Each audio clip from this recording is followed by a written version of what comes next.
How you doing, YouTube? It's Prince Simba hitting you guys with some juicy content today. Today will be my Season 8 weapon rankings or tier list for the weapons. I waited a few days after the latest patch to be able to play a bit with some of the changes and get a better feel, so I would get a more updated ranking than some of the ones that are out there. So let's start with a disclaimer. The care package weapons, so Peacekeeper, Craver, and Prowler, we all know are S tier. We all know they're really good to use, and you should pick them up if you find them and you're good with them. So I'm gonna exclude those because we all know they're good. They're red for a reason. And before I give you the rest of the list, let me remind you guys, if you enjoy the video, like and subscribe. I'm working hard to make videos that you guys are enjoying, and I like hearing y'all's reactions and how you guys are enjoying the content. Also, if you can, check me out on Twitch at twitch.tv/prince793. Drop me a follow, check me out there, it's a lot of fun. I'd love to hang out with you guys. So now, let's dive into the ranks. Splash.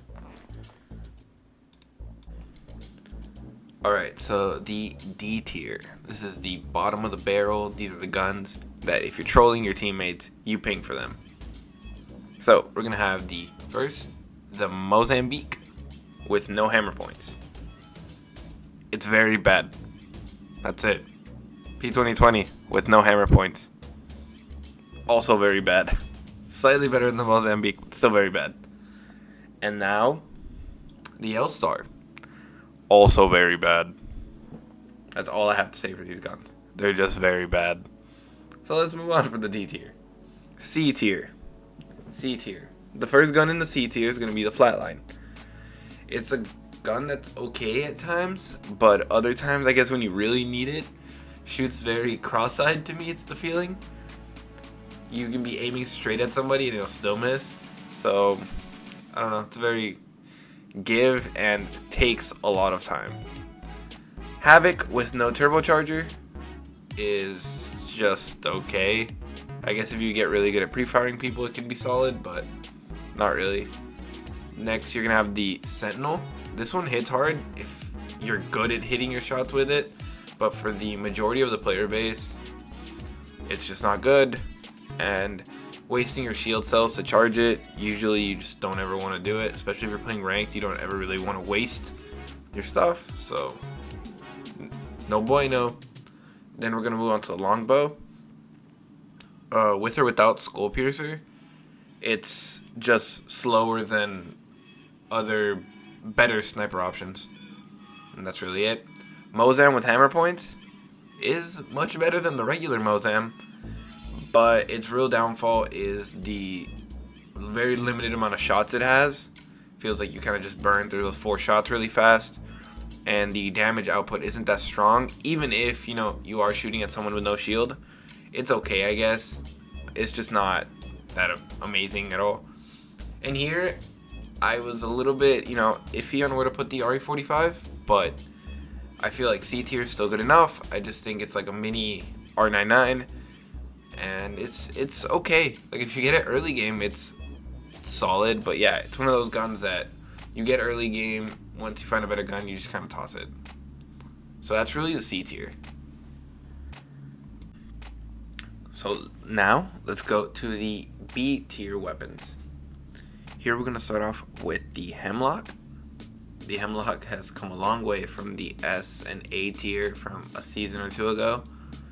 This recent update really nerfed its hipfire ability, which really is what took it out of the A tier for me. I think it might have a mini resurgence on Olympus because it's still really good like at medium to long range down the scope, but its hipfire not being as accurate as it used to be really takes it away, because I would sometimes actually use it as a secondary in close-ups or something of that nature. Like I would still feel confident shooting at close range, but now it shoots very flatline-esque close-up when you hip fire, so that really dropped it down. But its power output down the scope and in long to mid-range is still very strong, so it's still good to use. Now, the Scout. I think the Scout, you can really go up to A tier if you're really skilled with it. It hits very hard if you're hitting your shots, and it's just a good, medium to long range weapon. It always has been, and if you're good with it close range, good for you. The next is the newest gun we've gotten, the 30-30 repeater. I think it's another gun someone like the Scout puts out a lot of damage. If you're good with it, you're gonna hit your shots. If you're not as skilled with it, you're gonna miss. But it's a very balanced weapon, has a very good feel to it, and I really have nothing bad to say. I think it's a solid gun. Next, we're gonna go with the alternator. This did get a slight damage buff, and I think it's put it in a very good spot. This is not Disruptor Round's alternator from like 3 or 4 seasons ago at this point. But I think this makes it, solid. It's a gun that if you really, I guess, need to, can take it late game if you just have really bad loot. But it puts in a good spot. I like where the alternator is right now, and I hope they just kind of keep it there. It's good if you hit all your shots, but it's not as strong, obviously. So it's one of those like easy to use guns that's not OP or very strong, I guess. I think it's just solid.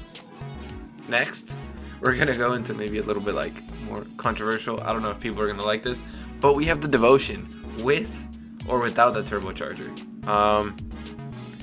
Here, the reason I say this is because yes, the Devotion is strong. It is very Spitfire-esque in that it has a huge mag, and so you could be like, oh, with turbocharger, it's very strong. It was a care package weapon at one point.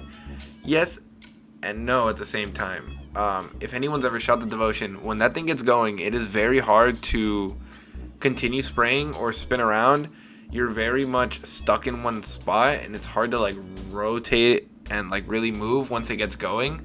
So you're kind of a standing target.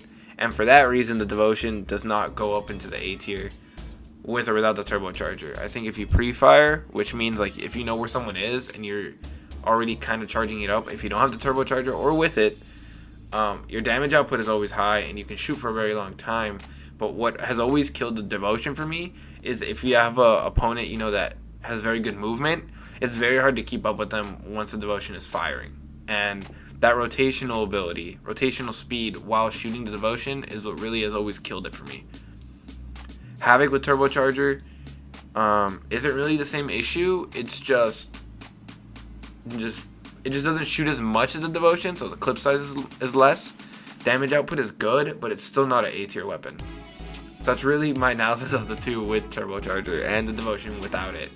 That's really why they're stuck there for me, as well as always the energy ammo crisis that seems to happen. Even though it's improved a little bit with the loot, but still. Next, we're going to go with the EVA 8, the clappers. EVA 8 is always good. It does. A lot of people want to be very spammy with it, but it does have a rhythm to how it shoots. And if you're good with it, I think it can get up there and challenge the Mastiff as the shotgun of choice. I don't have a problem with it. It is a good shotgun. Always has been. And with the recent nerf adjustment to the Mastiff, it's still a very good option always. And before I got really good with the Mastiff, I really liked to use the EVA, and I still do. So I think it's a recommendable shotgun, and I think it's scratching the A tier, but it's still B tier in my mind because it's still under the Mastiff, I guess. And now let's move on to the Wingman. The Wingman, the PC player's gun of choice for a long time. Wingman got a slight buff, which it got a one more bullet to each mag. And the thing for me why it's B tier is I've personally never been really good with it. And it's just a very punishing weapon, especially with a lot of other guns that can shoot for a really long time recently, like the Spitfire, the Devotion, even just the Volt, R9, R301, all these other guns. If you're facing a Wingman and you don't hit your shots with the Wingman, you're just going to get destroyed, and it's very easy to just miss your shots with the Wingman, so it's a very punishing weapon, especially in like close quarter combat. It's just very punishing if you can't hit it. So it's B tier, though it has a very good damage output. It just doesn't have a lot of room for making mistakes. Now the final gun in B tier is going to be the P2020 with hammer points. It can be very clutch. Hammer points really upgrades this gun so much, and really makes it go from a really bad gun to a really good gun. It can be really used as that secondary, to clean up someone. You do entry damage of, you crack them with, let's say your 301, your R9, and then you come in and you just sweep them with the P20 because it hits so hard once you crack one. So it's a good sweeper gun. And that's really the last gun in my B tier. I know that one was a little longer, but it's because we're getting to the good stuff. So now we're getting to the cream of the crop of the gun meta. So my A tier. And first we're going to start off with the charge rifle. I think the gun that if anyone has it in your lobby, you just hate them. So I think the charge rifle has a really good spot in the gun meta. I think it is the preferred gun for anyone that wants to help their team really farm up their Evo shields. So get everyone into purples or reds in case you guys have bad armor off drop and can't really find any. It is a very annoying gun to be, hit by.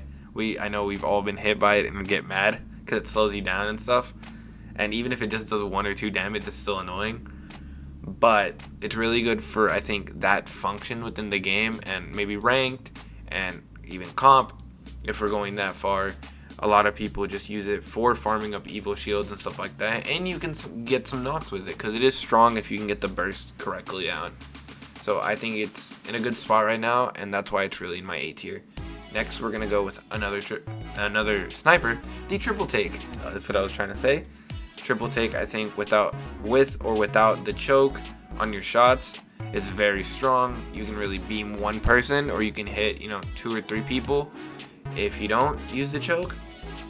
While it's also very strong at close range, you can even use it as like a mock shotgun if you need be. I know I have in panic situations just hit fired it, and it hits pretty strong too. So I think it has a lot of versatility. It's very strong. The fire rate is solid, even though it's a little slower over the seasons. They've slowed that down, but I think it's still very strong. I think it's a very good sniper, and I think it's one of the preferred snipers if I guess you want to do maybe a little more damage output versus the charge rifle, which is more of a farming sniper. So that's really my analysis on those two. Next, we're going to move on to one of my favorite guns since the release of the game has been the R99. It is a gun that does a lot of damage, burns through a lot of ammo, and does take a fair amount of skill. It used to be the preferred, I think, close range for any Wraith main out there. And I think it's still a very good gun. I think just, over the seasons with a little tweaks to it and the introduction of the Volt, which is coming up, that's really changed its spot within the meta and why it's not, I guess, as overused as it used to be. But I think it's still a very good gun. It's a gun that you can calmly take into late game, especially if you're really good with it and have built up that skill of using it at the mid-range. Whether it's maybe not firing a full clip, but like doing little bursts, you can do a fair amount of damage if you're really good with the R9 at mid-range. It's not just a close-range weapon. So it does have a slight versatility, but obviously if you're really good at close range, you can just melt somebody because of the fire rate. So I think it's just a very good gun. It's still one that I would recommend someone get good with, even though there are other weapons now. So now we're going to go with the aforementioned Volt, a gun that was, introduced a few seasons ago and was really the answer to the R9 getting put in the care package, which I thought was a bad decision, but we're not going to go into that. The Volt, again, it's better to control, easier to use than the R9 with a slightly more damage output. So some would say it can go, above it, but I would put them at the same tier because, I don't think they're S tier, but I think they're both very good guns. And if you've been using the R9 for a long time, it doesn't really matter. You're going to be good with it, and you're going to be good with the Volt. So they're two very good guns. The Volt does suffer sometimes from the lack of energy ammo. Even though it's gotten a little better, it's still something that happens sometimes. But the Volt is a very, balanced, easier to use gun with the damage output a little bit higher than the R9, with a good fire rate as well. So it's another very good just gun to use and was a very good addition to Apex and to the energy class. And now we're going to talk about everyone's recently favorite to use, I think, shotgun, and a gun that was used in literally like every gun meta composition, I guess, is the Mastiff. Even with the recent nerf, I still think it's very, very good.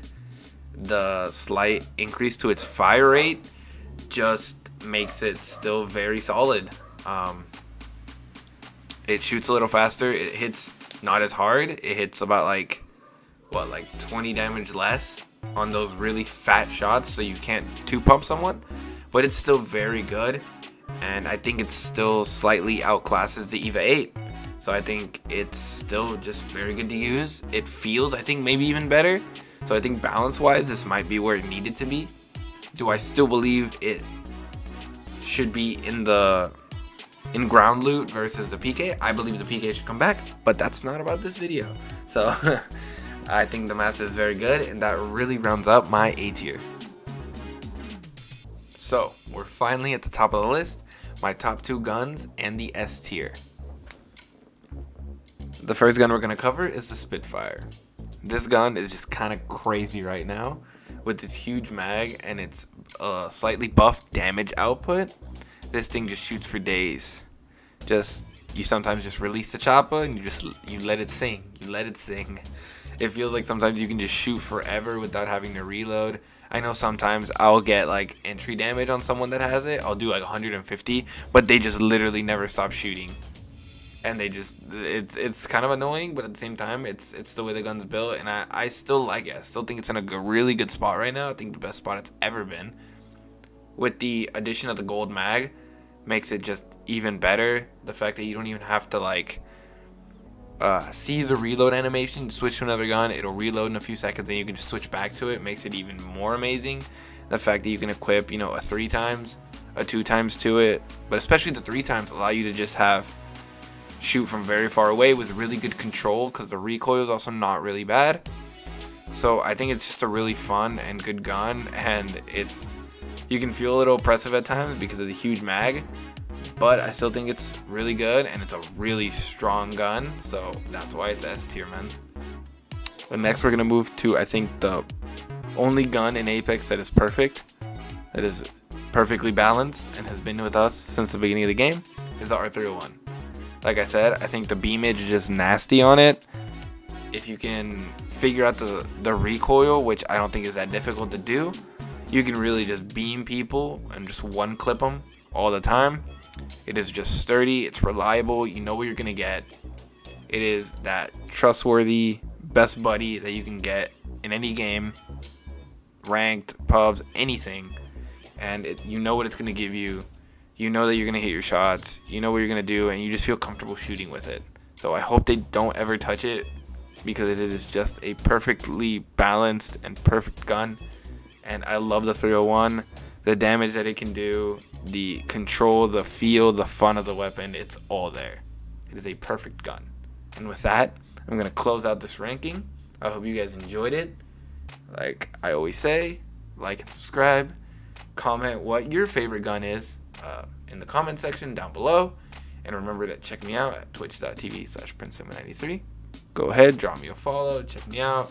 It's a lot of fun, and I hope to see you guys there. And I hope you guys have a great rest of your day.